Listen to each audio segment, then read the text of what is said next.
Dengarkan terus Cerita Pagi bersama Kudus dan Dani. Dari analisa yang Bapak dapatkan dari data yang ada ini, kira-kira apa solusi yang terbaik untuk seorang dokter bisa melakukan komunikasi dengan pasiennya dengan baik? Ada banyak sekali sebenarnya, dan Rumah Sakit Zainal Abidin sendiri pada tahun 2017 itu sudah pernah mengundang saya untuk melakukan training mengenai komunikasi ini untuk 4 angkatan. Jadi 2 angkatan untuk para dokter yang sedang ambil spesialis penyakit dalam, kemudian 2 angkatan untuk para dokter yang sedang ambil spesialisasi bedah. Jadi ada 116 orang itu. Jadi rumah sakit ini sudah pernah melakukan kegiatan semacam ini. Artinya mereka peduli betul pada upaya meningkatkan skill komunikasi para dokter.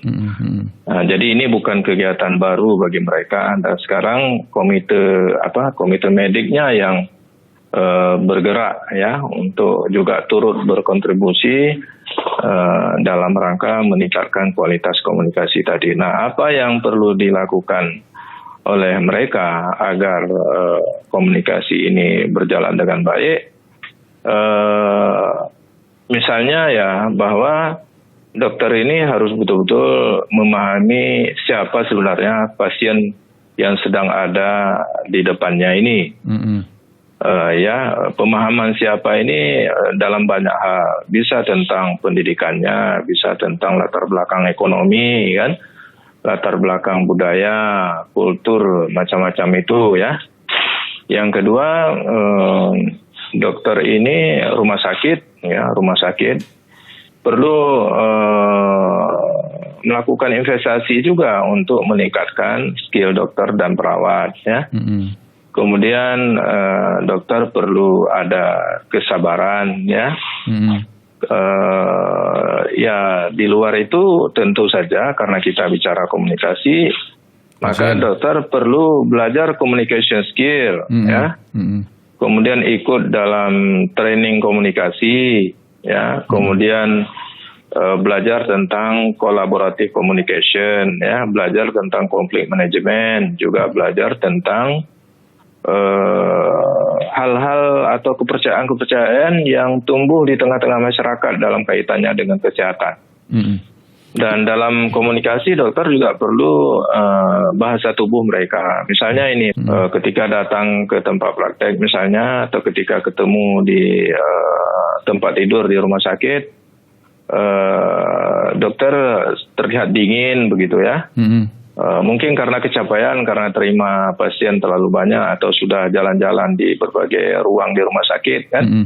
Nah, tapi sebenarnya kelelahan dokter ini tidak boleh menurunkan kualitas pelayanan mereka, kualitas komunikasi dengan pasien. Nah, jadi perlu belajar lagi tentang bagaimana memanfaatkan bahasa tubuh ketika ada dalam kelelahan ya.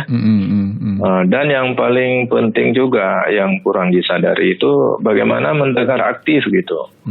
Ya, harus belajar lagi tentang listening skill, kemampuan mendengar. Ya, jadi dokter misalnya harus betul-betul bersabar ketika pasien yang datang dari latar belakang macam-macam ini menceritakan keluhan-keluhannya. Tidak boleh dipotong, karena pemotongan semacam itu kan dihentikan itu akan merasa bahwa pasien tidak dihargai oleh dokter ya. Jadi kemampuan mendengar aktif ini juga ketika pasien menyampaikan sesuatu, dokter harus memberi isyarat bahwa dia memahami gitu.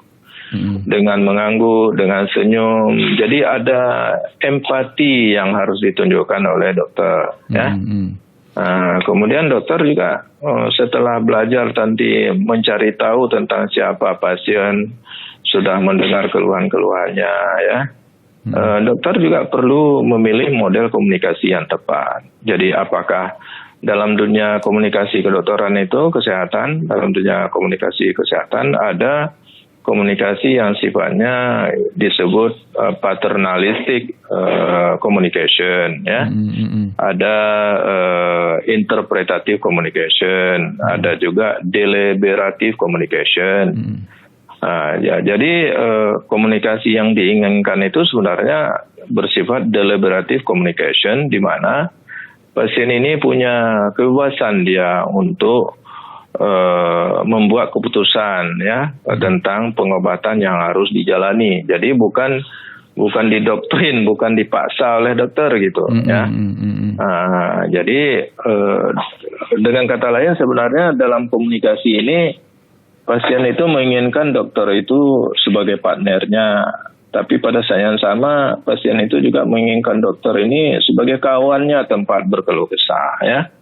Kemudian juga menginginkan sebagai guru yang memberi panduan-panduan tentang apa-apa yang harus diikuti oleh pasien begitu. Dengarkan terus Cerita Pagi bersama Kudus dan Jami.